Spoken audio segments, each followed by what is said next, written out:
paciencia, una pequeña dificultad técnica, pero Dios mediante vamos a poder ver todos los videitos como para que lo importante que es que llegue la información a todo el mundo y que se vayan sin ninguna duda se logre, ¿sí? Bueno, mi nombre es Patricio Caramela, soy médico ginecólogo, trabajo en un instituto que se llama Ceremas y me dedico a la fertilidad ya desde unos cuantos años exclusivamente, a todo lo que es tratamiento tanto de alta como de baja complejidad.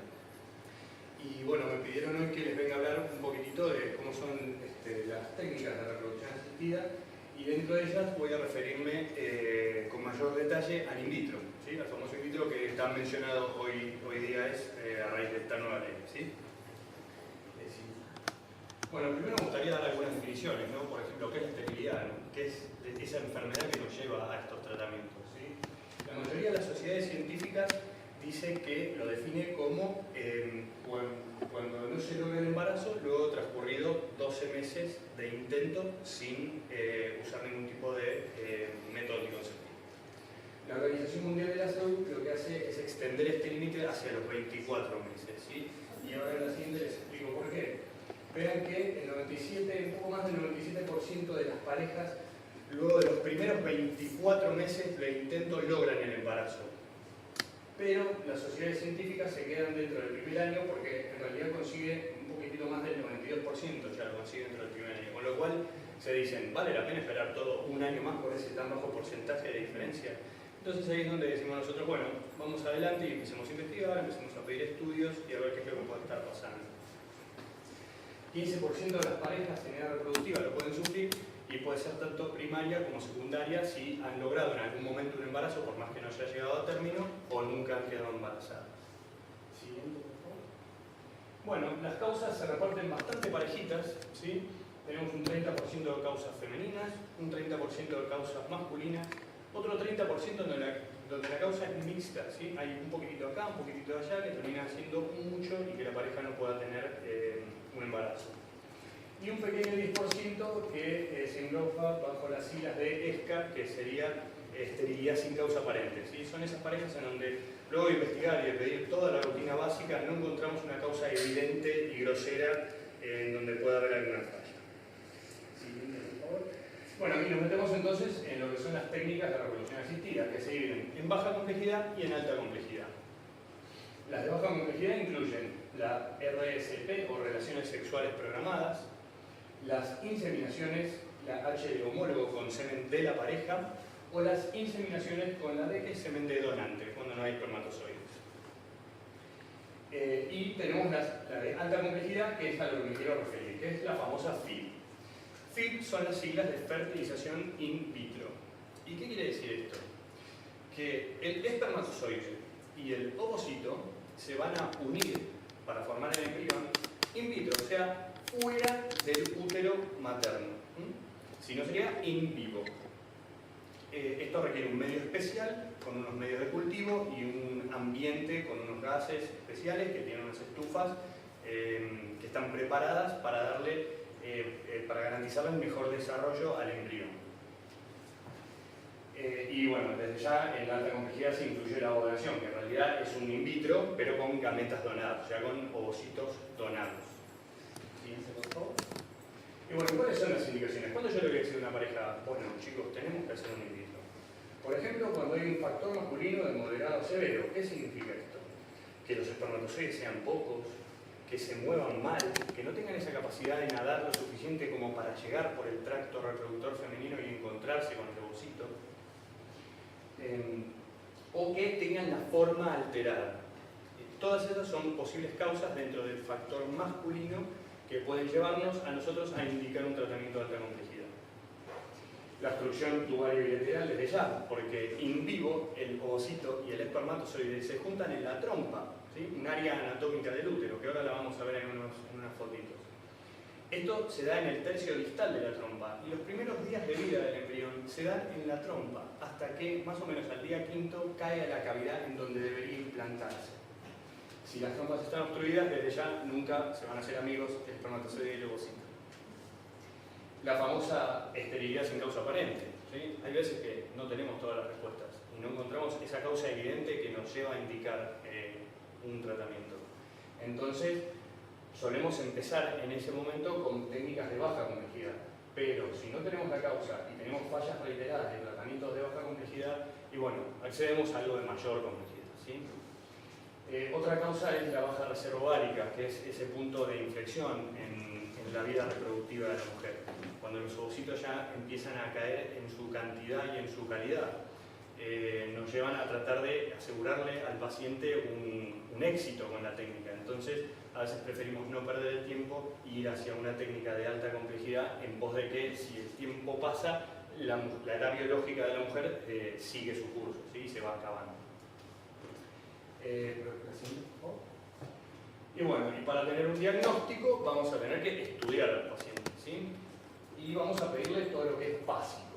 Por ejemplo, el espermograma. Porque claro, ¿cómo vamos a saber si tiene espermatozoides o no? ¿Cómo se mueven y qué forma tienen si no pedimos un espermograma?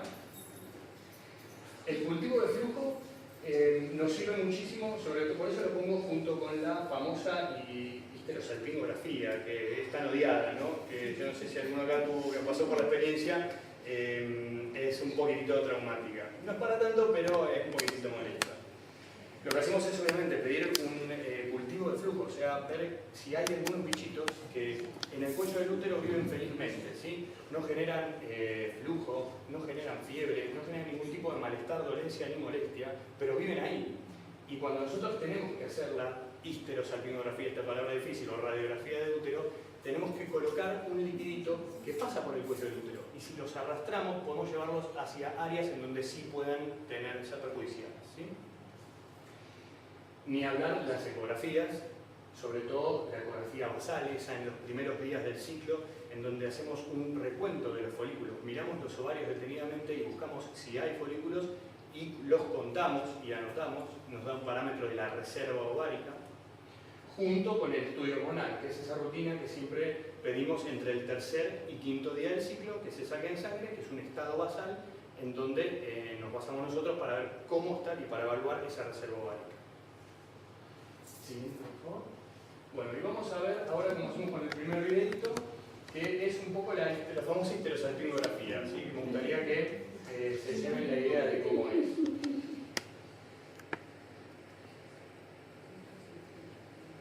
Perfecto.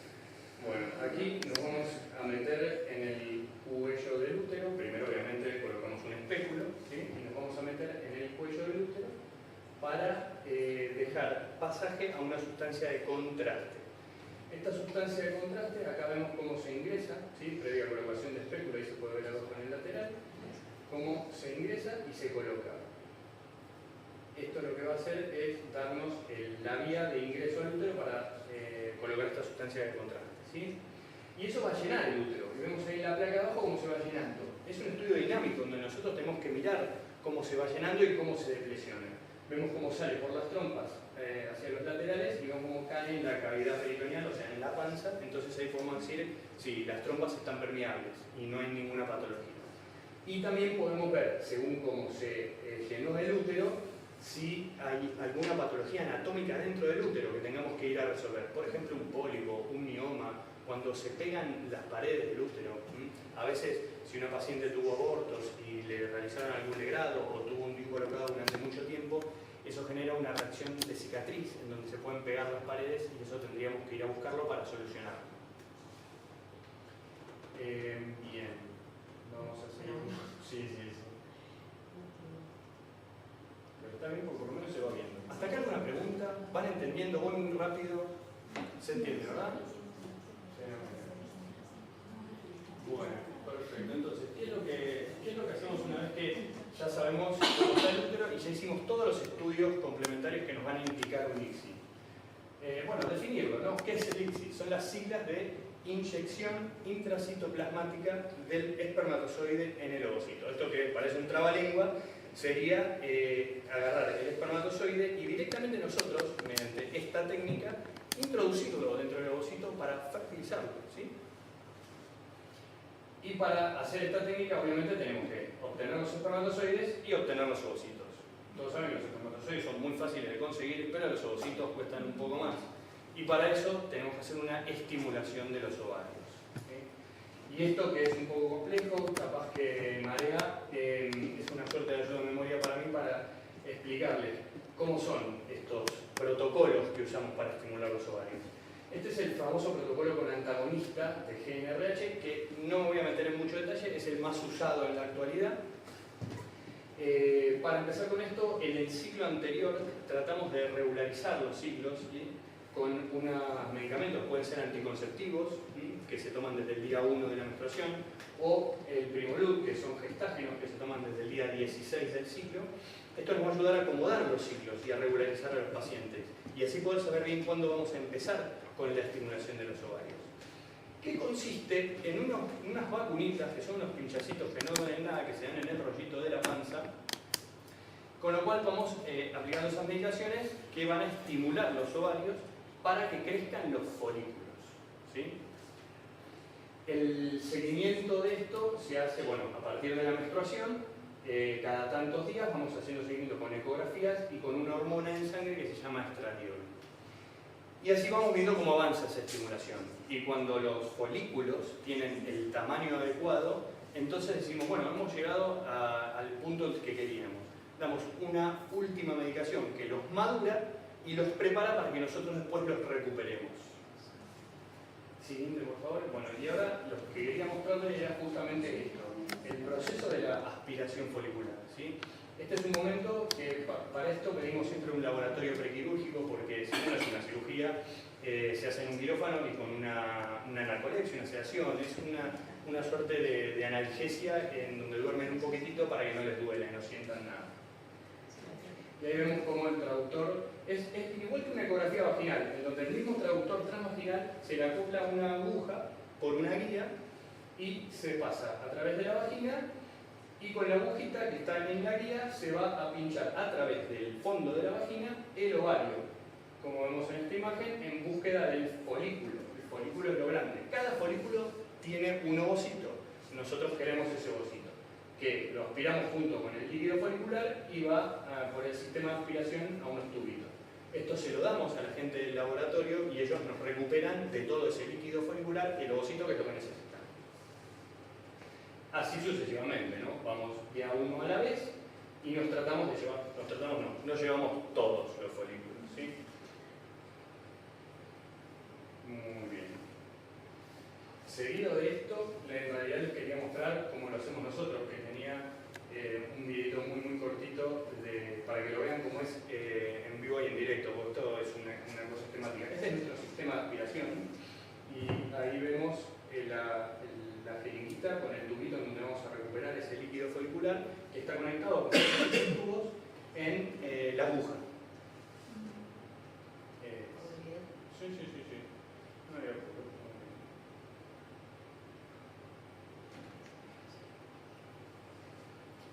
Entonces, muy cortito el video, esa es la aguja. Ven cómo la paciente está preparada con los campos, el traductor vaginal, y ahí está la guía, eso que se ve tapado por los campos, es la guía por donde se coloca la aguja, y ahí vamos a buscar el ovario. Esto es la vida real, esto es lo que hacemos todos los días nosotros en el consultorio. Obviamente esto es lo que pasa con la paciente adelante, pero nosotros estamos mirando el monitor del ecógrafo para poder guiarnos. Y eso es lo que les quiero mostrar en el siguiente videito, para que ustedes también vean lo que vemos nosotros cuando pinchamos esos folículos y recuperamos esos ovocitos, ¿sí? Lo que se ve blanquito es la aguja de punción, que la vemos perfectamente por guía transvaginal, y vemos cómo esos huecos negros, esas manchas negras, esos son los folículos, ¿sí? Y es negro porque el líquido ecográficamente se ve negro. Entonces vemos cómo la aguja va entrando y saliendo, buscando cada folículo, pinchándolo y aspirando. Ven cómo se va achicando, ¿sí? Y así nos vamos llevando todo el líquido folicular en donde vamos a ir a buscar ese ovocito. ¿Sí? Es un video un poco largo, la verdad que la idea era que viene un poco. Ven cómo el ovario está lleno de estos huequitos negros que son los folículos. Bueno, entonces, una vez que obtuvimos los espermatozoides y obtuvimos los ovocitos, los vamos a hacer amigos, justamente con el ICSI. Y la idea es que lo vean lo que hacen los biólogos en el laboratorio. Esa es la pipeta del aparato de microinyección, que es con lo que se realiza el ICSI. Esas cositas que nadan lentamente son los espermatozoides, esos chiquititos. Vean cómo manipula con la pipeta en un espermatozoide. Sí, se alcanza a ver bien, ¿no? Que lo metió adentro de la pipeta. Porque se lo va a separar, ahí se lo lleva hacia otra gota que está dentro de la misma cápsula para poder trabajar más tranquilo con ese solo. Entonces ahí lo larga y lo deja en un lugar en donde sabe que trabaja con ese solo. Esto que va a hacer ahora es cortarle la cola. ¿Sí? Se les hace unos pequeños golpes para que el espermatozoide no se mueva, porque si esto hubiera pasado en forma natural y espontánea, la cola queda afuera, ¿sí? Entra la cabeza y la pieza intermedia. Entonces no queremos que haya movilidad del espermatozoide una vez que está dentro del ovocito. Lo inmovilizamos, le cortamos la cola. Entonces vean cómo ahí, una vez que realizó esto, lo acomoda y se lo va a tomar desde la cola para dejar la cabeza adelante. Y ahora se mira la gota en donde están los ovocitos, ¿sí? Que ya habíamos recuperado por la aspiración. Bueno, ve aquí el ovocito, conozcanlo. Esas cositas redonditas que están por fuera son los restos de la zona pelúcida. Eso es algo que se debe sacar. Es un proceso que se llama decumulación, ¿sí? Se le sacan todas esas células y se fija con esa otra pipeta. La inyección debe hacerse de una manera determinada, porque no se puede pinchar en cualquier lado, porque el ovocito es muy frágil y tiene organelas dentro que no hay que romper. Entonces para eso se pone el corpúsculo polar, que es esta estructura de aquí, que se ve aquí, es el corpúsculo polar. Eso tiene que estar o en hora 12 o en hora 6, para saber que yo a la hora de pinchar el ovocito no voy a lesionarlo.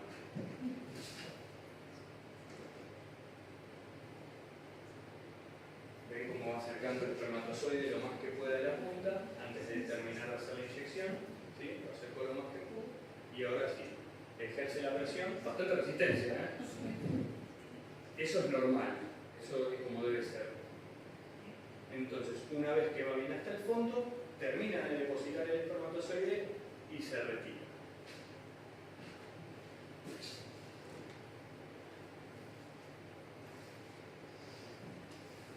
Sí. Y así sucesivamente con todos los ovocitos que podamos conseguir. ¿Qué es lo que pasa después? Bueno, viene el desarrollo embrionario, ¿sí? Si nos fue bien con el ICSI y fertilizaron, vamos a ver cómo es el desarrollo de esos embriones antes de que los transfiramos, ¿sí? Para tratar de lograr el embarazo. Entonces, esto es como se ve el ovocito cuando se inyectó. Esos dos redondelitos que aparecen se llaman pronúcleos, eso significa que fertilizó bien, ¿sí? En un momento los pronúcleos desaparecen y empieza la división o el clivaje. Ahí tenemos dos células, que son los primeros estadios de la división. Acá tenemos 4 células. Acá ya estamos en un día 2 de desarrollo. Esto, si está activo y sigue su curso, sigue clivando, o sea, se sigue dividiendo y ya tenemos 8 células. Esto ya puede ser en un día 3. Y así sucesivamente, con 16 células hasta que llega un punto donde no las podemos contar más. Se compacta y se llama mórula, se forma la mórula, que es esta compacted mórula, ¿sí? Esto con el tiempo va a seguir creciendo y va a ser el blastocisto, que esto ya es cerca del día 5. El blastocisto se expande formando toda una cavidad que tiene un líquido y con un grupito de células sobre uno de los bordes se podían ver, esas células van a formar después el macizo celular interno. Eso es propiamente el embrión y todo el resto va a formar la placenta. Y bueno, entonces una vez que tenemos los embriones, ahora hay que transferirlos en el útero. Y vamos a describir un poquitito lo que es la técnica de la transferencia. Esta es la mesa nuestra, tenemos unos guantecitos, unas gasitas, la pinza para ir limpiando el cuello del útero, ¿sí? Y el espéculo que tenemos que colocar obviamente. Siempre todo con guía ecográfica. En este caso, como es la transferencia, la guía ecográfica va a ser abdominal, no transvaginal. Entonces las pacientes tienen que venir con ganas de hacer pichín, con la vejiga llena, para que nosotros podamos tener esa ventana para poder ver el útero por debajo. Una vez preparada la mesa, una vez colocado el espéculo, una vez que limpiamos el cuellito con un poco de medio, preparamos la cánula, que es con la que vamos a transferir los embriones. Se le da una pequeña curvatura a la punta para tratar de pasar sin ningún tipo de trauma por el cuello del útero, que tiene usualmente una posición que se llama anteversoflexión. A veces están para atrás, pero bueno, tratamos de imitar la curvatura del cuello del útero para que el catéter sea lo más delicado posible. Este es un momento que tiene que ser fino y delicado, ¿sí? Porque vamos a transferir los embriones, que son muy delicados. Entonces, una vez que hacemos eso, colocamos la canulita y el biólogo o la bióloga nos da los embriones, los junta en la otra parte de ese catéter, como el que vino recién, tiene una parte que es del laboratorio y una parte que es nuestra, lo juntan, ¿sí? Nos lo dan con una jeringuita y ven cómo se ingresa con la cánula hasta 1.5 centímetros por debajo del fondo uterino y se descargan. Y quedan con un poquitito de medio de cultivo los embriones en el fondo uterino. Ahí después, bueno, se tiene que dar una serie de mecanismos biológicos para que se logre la implantación. O sea, tiene que seguir creciendo y se tiene que implantar. Y eso demora un tiempo.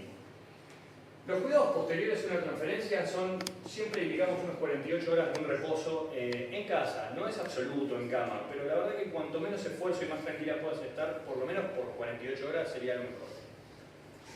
7 días de abstinencia sexual es importante porque el orgasmo produce contractilidad uterina y no queremos contractilidad uterina por 7 días, ¿no? Está todo recién puesto y tenemos que darle ese tiempo para que el pobrecito siga creciendo y se implante.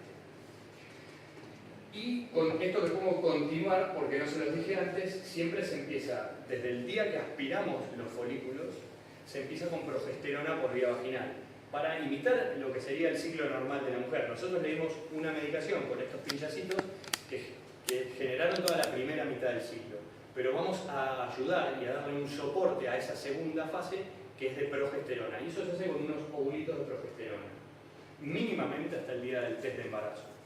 Si nos va bien, continuará con los óvulos de progesterona, si nos va mal, cortamos la medicación en ese momento. Entonces, 12 días posteriores a la transferencia, recién pedimos el test de embarazo, porque le tenemos que dar tiempo, ¿sí?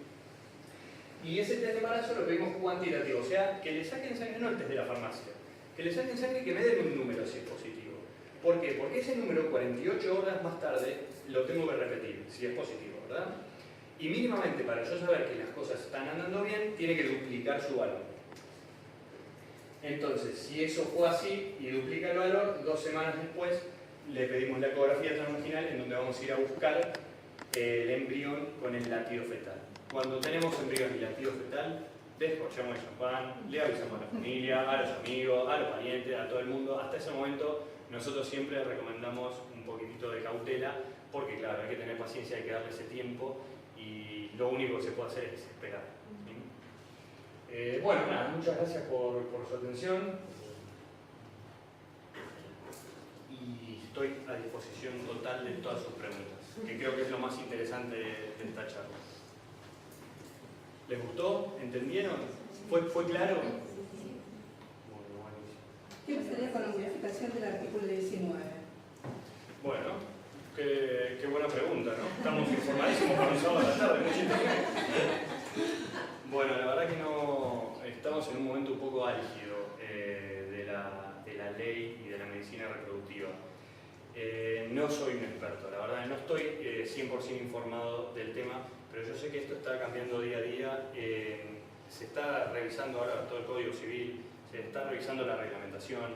Hay un montón de flancos en este momento que están siendo revisados y estudiados para ver si se le puede dar pulir un poco, ¿sí? y que verdaderamente logre ser accesible para todo el mundo y venga a solucionar un problema, no a generar otro, ¿sí? Que es el de la infertilidad. Sí. Y vos como médico, ¿qué ves que puede complicar esta reforma del artículo 19? Claro, si avanzara, si no se puede frenar o modificar. Bueno. En cuanto a las técnicas, ¿a ustedes qué perjuicio o qué duda les puede generar empezar a aplicar las técnicas? Y claro, a nosotros nos perjudica, digamos. A nosotros como médicos calculo que nos cambiará que si la ley va a decir que la vida empieza desde la inyección del espermatozoide, como veíamos recién dentro del ovocito, no vamos a poder congelar, por ejemplo, porque nosotros siempre cuando obtenemos muchos ovocitos tratamos de tener un pool interesante de embriones. Tampoco una locura, pero un pool interesante como para darle una chance lógica a la mujer de que quede embarazada. No siempre tenemos éxito de la primera vez, ¿sí? Y tiene un porcentaje de éxito esta técnica, que a veces lo tenemos que pelear un poco. Entonces, si nosotros tenemos más embriones para transferir, seguramente acercamos muchísimo más esa tasa de éxito, ¿sí? Cuanto más embriones transferimos, es como, yo hago este ejemplo que en realidad es poco científico, pero si yo voy al casino una vez al año, tengo una chance de ganar X. Si voy todas las semanas, posiblemente en algún momento la pegue. Entonces, por eso nos parece útil a la técnica tener criopreservado algunos embriones por si nos vamos a la primera vez, ¿sí? Y a la respuesta, claro, nos va a limitar un poco y nos tendremos que adaptar según lo que diga la ley, lo cual es un área gris en este momento, porque tenemos que ver hacia dónde se dirige, ¿no? Sí, puede llegar a ser difícil. ¿Cuál sería el cambio que sería en la ley? ¿Qué cambio tendría la ley? Y si no se va a poder, claro, si no se va a poder congelar embriones, tendríamos que hacer estimulaciones más acotadas. Para generar dos embriones. Para generar los embriones y transferir. ¿Sí? Claro, la ley de provincia te cubre una medicación determinada como para generar dos embriones. Claro. Porque no contempla la crío. Exactamente, exactamente. Porque bueno, sin ser un experto, porque no me dedico a la parte legal, me dedico más a la parte médica.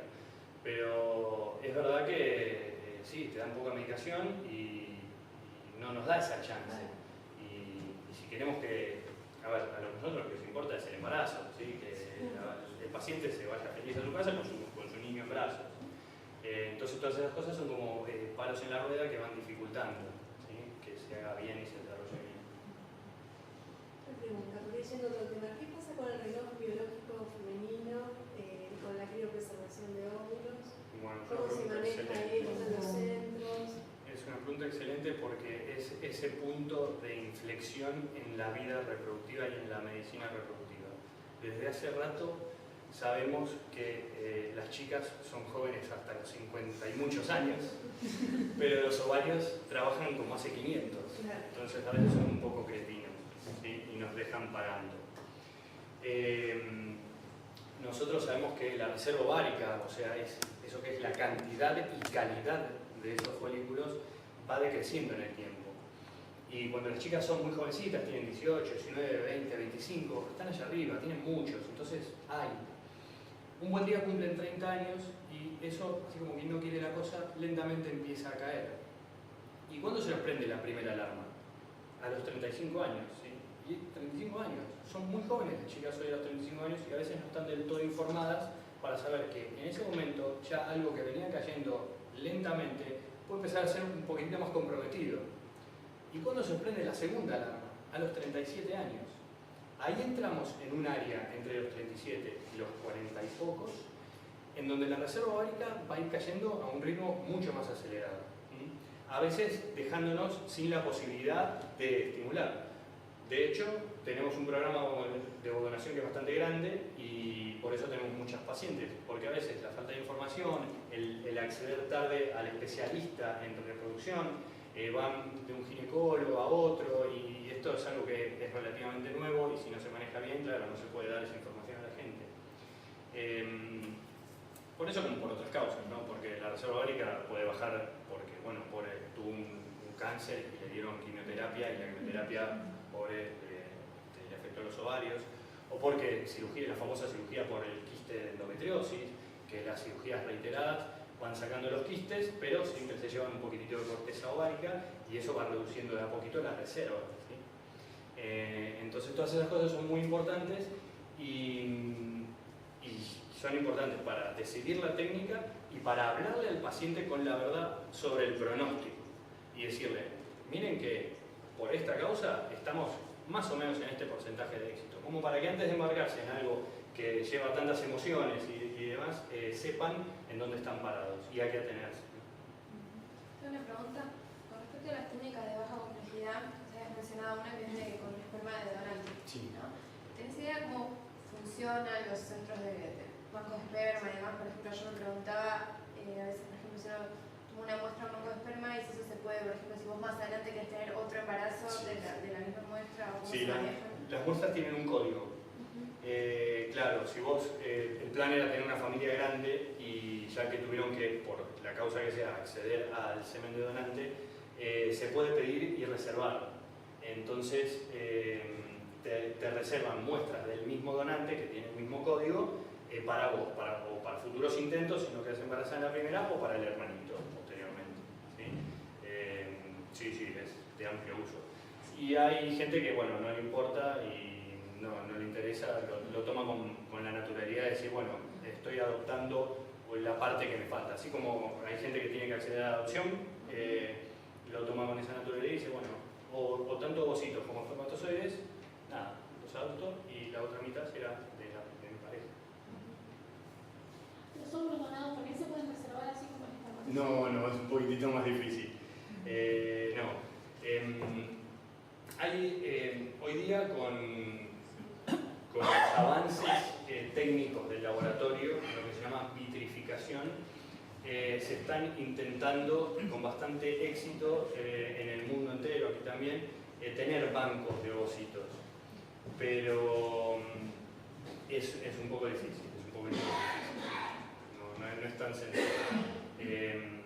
Nosotros también podemos hacer, aparte de tener en un banco, lo que hacemos habitualmente es sincronizar donante y receptora y bueno, hacer la transferencia con esa donante. Lo que eventualmente sí se puede hacer, siempre se puede arreglar, ¿no?, las cosas, pero eventualmente se puede hacer es tener cerca esa donante y no perderla para poder volver a estimularla el día de mañana. Pero siempre manteniendo el anonimato, siempre con códigos, manteniendo el Igual anonimato. eso, pensando sin saber nada del tema, ¿no? Pero eso que vos decís de sincronizar, si se forman embriones, es una manera de tener en el embrión ese óvulo, esa permanencia de la donante de óvulos, ¿no? No sé si me... Sí. Bueno, no, claro. A ver, no dije algo importantísimo al respecto. Cuando la donante da muchos óvulos, se forman varios embriones. Entonces, convengamos que es como un banco, pero claro, el hermanito puede estar en los embriones congelados, ¿sí? Si quedó embarazada de principio. Claro, no, igual mi pregunta era sobre los óvulos nada más. Claro, si es... Sí, los embriones sobre sí. los Si óvulos. vos criopreservás embriones y cuando vas a transferir pierden calidad, No, nos va muy bien. Con las tasas de embarazos con congelados nos va muy bien. No, prácticamente. ¿Eso pasa por ahí con los óvulos que tienen calidad? Con la vitrificación lo que tiene es que puede pasar que al desvitrificar, o sea, cuando los descongelo a los ovocitos, no estamos hablando de embriones, a los ovocitos, alguno queda en el camino. Pero, y esto tendrá unos 10 años la vitrificación, capaz un poquitito más. En el camino, recientemente, o sea, hace no mucho, dejó de ser algo experimental y ahora se está usando más masivamente. El tema es que posiblemente sea no por la técnica de la vitrificación en sí, sino por la calidad misma del ovocito. Cuando el ovocito no tiene esa calidad genética tan buena, hay que bancarse, ¿no? Tanto grado bajo cero y venida. Es un tema. Entonces puede ser que de todas maneras ese ovocito, si no lo congelaba y lo inyectaba, no me hubiera dado un embrión de tan buena calidad, por algún problema del ovocito. Una pregunta que por ahí en realidad es bien legal y no sé si depende de cada centro o de alguna legalización. Con respecto al anonimato de las muestras de esperma, por ejemplo, yo escuché en otros países que pasado cierta cantidad de años, por ejemplo, el niño nacido de esa técnica, por ejemplo, a los 18 años puede recurrir a conocer finalmente la identidad del donante, o no sé si acá hay alguna legal o si es según el centro. Bueno, ahora me parece que eso estaba en algún lado escrito. Hasta el día de hoy se mantenía el anonimato, quedaba un código y solo se podía acceder a eso si había algún problema médico con el recién nacido, que ameritara ir a buscar alguna cosa en la persona que donó esa gameta, ¿sí? Tanto espermatozoides como ovocitos, en los dos. No sé ahora, con todo este cambio nuevo, en qué quedemos en definitiva después. ¿Sí? Se habló, está en el aire, está dando vuelta. Vamos a ver qué es lo que verdaderamente se va a tener que, o se va a poder hacer al respecto. Igual se deslinda responsabilidad legal, hasta donde tengo entendido, si no leí mal. Sí, yo la pregunta por ahí más por una cuestión de identidad y demás, que Sí, como vemos que en Argentina, bueno, por eso está todavía en discusión el tema del útero subrogado. En Argentina, el madre es quien lo pare. Entonces, legalmente ese hijo es tuyo porque vos lo pariste. Claro. Si vos acá accedes a un útero subrogado, que es ilegal en este momento, ¿no? Pero si pudiéramos acceder a eso y la señora se arrepiente, la ley argentina actual la ampara para que se lo quede. Claro. Por más ilegal tampoco no es. Si no hay una ley que lo prohíba, no es. No, bueno, es verdad, eso es un buen punto.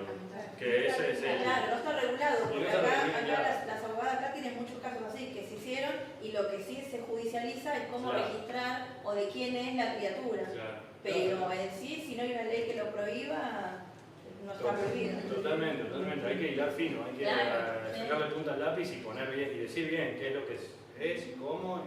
Sí, totalmente. Es verdad. Volviendo a la modificación del artículo 19, te puedo comprometer a vos como profesional preguntándote, para vos, ¿en qué momento comienza la vida? Yo les puedo decir mi opinión, pero no deja de ser una opinión personal. Por eso te digo, pierde valor para a la vos. hora de evaluarlo, porque en un ámbito en donde hay tantas creencias, tantas filosofías, tantos pensamientos distintos, yo soy uno más. Entonces, no tiene pero peso. por ahí del aspecto directamente físico de algo. Sí. Yo no te sabría decir exactamente si nos metemos en un terreno sinuoso, ¿no? Porque ¿cuándo es verdaderamente persona? Se discuten varios ítems. Cuando implanta, cuando entra el ovocito, cuando los pronúcleos se unen, ¿sí? Cuando vimos en el video de cómo se forma el embrión, lo primero fueron esos dos circulitos chiquititos. Eso se llaman pronúcleos. Eso es una etapa justo previa a que el material genético de las dos gametas, tanto del embrión como del ovocito, se unan. Entonces, ¿es ahí cuando se forma la persona? ¿Cuando se unen? ¿O simplemente cuando ya ingresó el espermatozoide, más allá de que el material genético de ambos no esté unido? Es un terreno sinuoso y es opinable, y como tal me parece que no tiene una...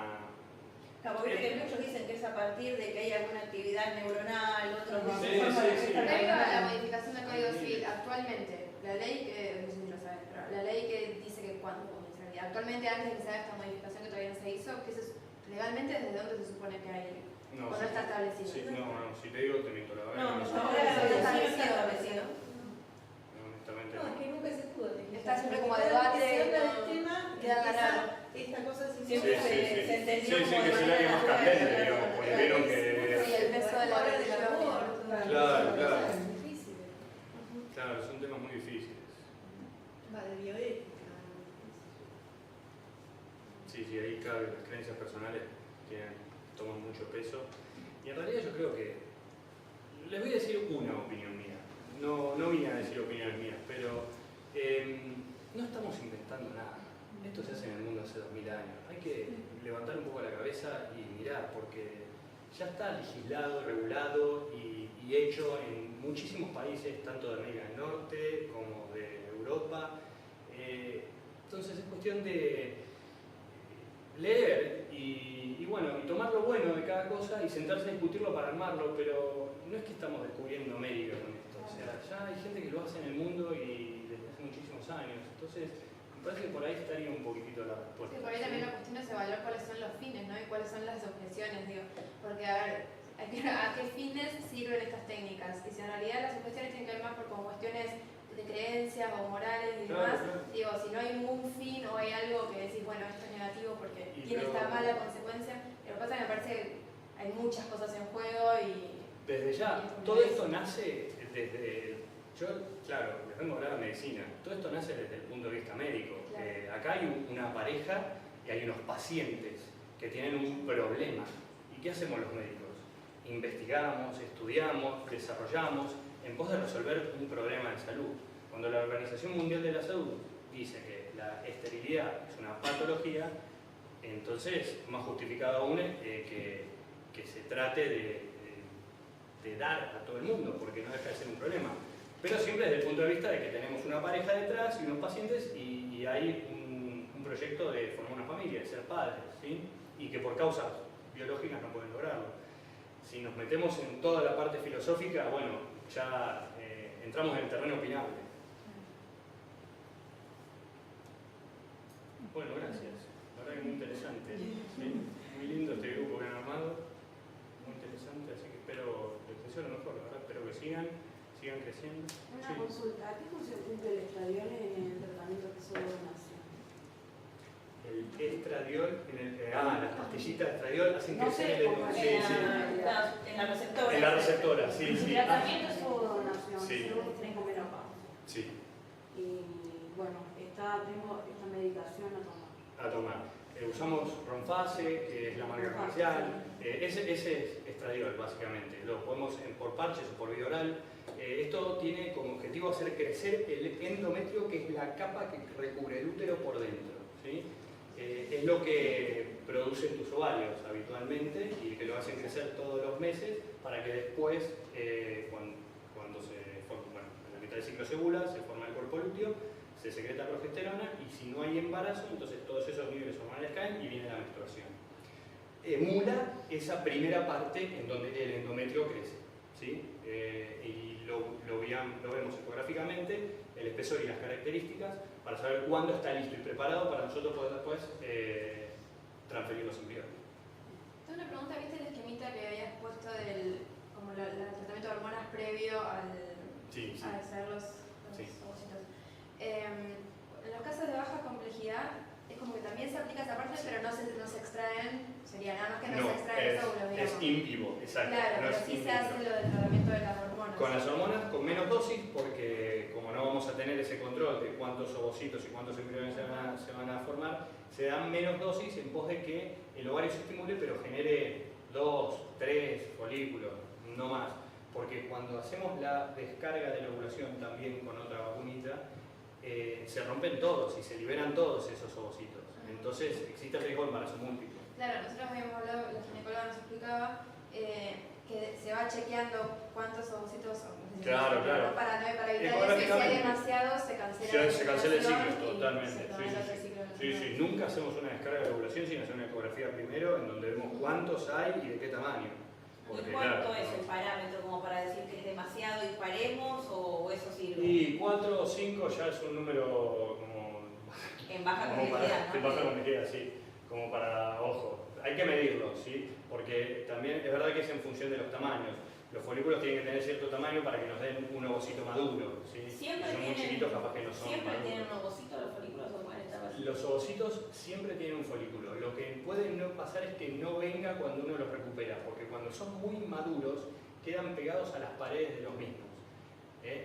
Cuando nosotros damos esa descarga, lo que hace es terminar de madurarlos para que se aflojen y se liberen y nosotros los podamos recuperar fácilmente, ¿sí? Cuando son muy inmaduros no se liberan y quedan pegados. Una ¿Qué pregunta, tamaño es el que tienen que tener? 17 milímetros. El criterio de corte es 2 o más folículos arriba de 17 milímetros para in vitro. 17. Sí. Y para ir es lo mismo. Para ICSI, sí, ICSI como una de las dos técnicas de in vitro. El in vitro es la FIT convencional, en donde se ponen en la estufita con los medios de cultivo y demás, tanto el espermatozoide como los ovocitos, y se dejan ahí juntos y se dejan toda la noche, y a la mañana siguiente uno lo mira y ve si se hicieron amigos o no. Y el ICSI, que es directamente salteamos esa parte y nosotros lo metemos dentro del espermatozoide. O sea, no le damos chance a que no lo haga. Sí o sí. Sí, sí o sí, a la fuerza. Y perdóname, ¿y las técnicas más simples, menos invasivas, cómo serían? ¿Cuáles son? Las menos invasivas, lo que pasa complejidad, son las relaciones sexuales programadas. Habitualmente las hacemos con una... No, pero con donantes. Porque, ¿Con donante? Sí, con donante nosotros en nuestro centro usamos FSH recombinante. O sea, usamos estas lapiceritas con estas vacunitas en la panza. Pero en las dosis que hablamos recién, son esas dosis un poco menores en pos de tener una cosa más controlada de qué cantidad de folículos van a crecer, como para que no vengan muchos ovocitos, que es lo que hablábamos recién. Pero digamos, ¿cuál es el porcentaje de probabilidad de que se concrete el embarazo con ese tipo de inseminación? Y estaremos cerca Porque aproximadamente... escuchamos diferentes números, Sí, cada sí. uno, e incluso la cantidad de cuántas son las inseminaciones que se tienen que hacer. Hay ciertos foros que mencionan que es mejor hacer varias inseminaciones en el mismo ciclo, otros que recomiendan una inseminación por ciclo, digamos, como Sí. que en ese sentido. Bueno, te cuento lo que hacemos nosotros. A nosotros nos resulta mejor, si se puede, dejar un ciclo de por medio, como para que el ovario vuelva al reposo y empezar de vuelta con la estimulación desde cero, digamos. Porque no va a ser la primera ni la última que nos pasa que algún folículo residual quedó de un ciclo anterior. Y entonces no es conveniente empezar a dar medicación cuando nos queda un folículo del ciclo anterior, que no se rompió porque era muy chiquito a la hora que hicimos la descarga, en fin, etcétera, por cosas técnicas.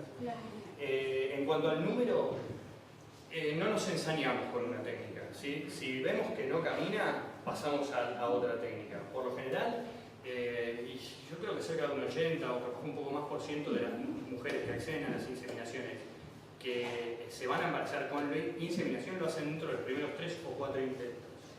Y ahí los protocolos de los distintos centros son todos distintos, ¿sí? Tenés gente que te ofrece paquetes de más, tenés un poco de todo. Yo les digo lo que es lo que hacemos nosotros. Hasta de 9. Yo he visto haber 9 inseminaciones. Sí, por un paquete, y la pregunta es ¿por qué comprar un paquete si se supone que el proceso va a ser nosotros vamos, nosotros vamos día a día, ciclo a ciclo, y si vemos que la cosa da para seguir con la técnica, la seguimos.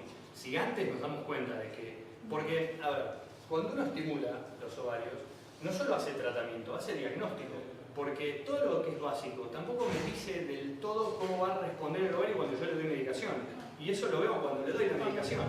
Entonces, ahí, aparte de tratar de que se quede embarazada y de hacer tratamiento, veo cómo me respondió, y después digo, yo no respondo nada. ¿Qué pasa? Porque hacer la ecografía no creció nada. Entonces, ojo, revemos todo, repedimos algún estudio que nos parezca que teníamos que revisar, y eventualmente, bueno, vamos a la carga de vuelta si consideramos que fue la misma técnica porque hubo otra técnica.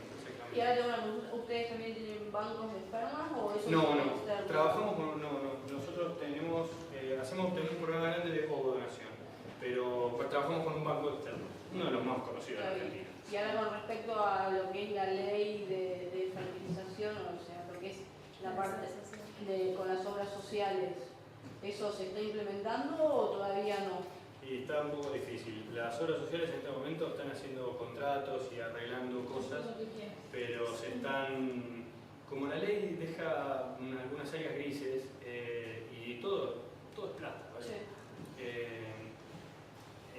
Las obras sociales se van agarrando de distintos lugares como para cubrir o no ciertos tratamientos y bueno, y lo van definiendo a veces paciente a paciente. Yo hago muchos resúmenes de historia clínica para distintas obras sociales en donde tengo que justificar por qué pido lo que pido, como para ver si en el feedback de vuelta me lo aprueban o no me lo aprueban. ¿Sí? Pero por ejemplo, en el centro trabajan con o sea, a través de la ley, ¿se llegaba a hacer algún convenio con la obra social o la obra social pasa el presupuesto y lo hace? Sí, trabajamos con varias. Tengo otra pregunta. En el caso de que no haya infertilidad diagnosticada, digamos, los procedimientos, por ejemplo, el tema de las hormonas, entonces es el mismo que en los casos en que sí hay infertilidad. Digamos, nosotras, por ejemplo, vamos a tener un bebé, pues somos pareja de 2 mujeres, y hasta el momento de los estudios, por ejemplo, parece que no hubiera problemas de fertilidad, digamos.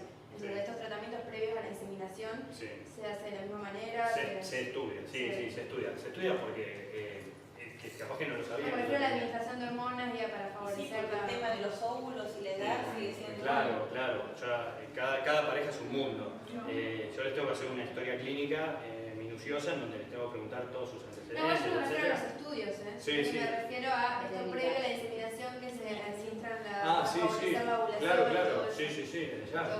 Es que es la forma.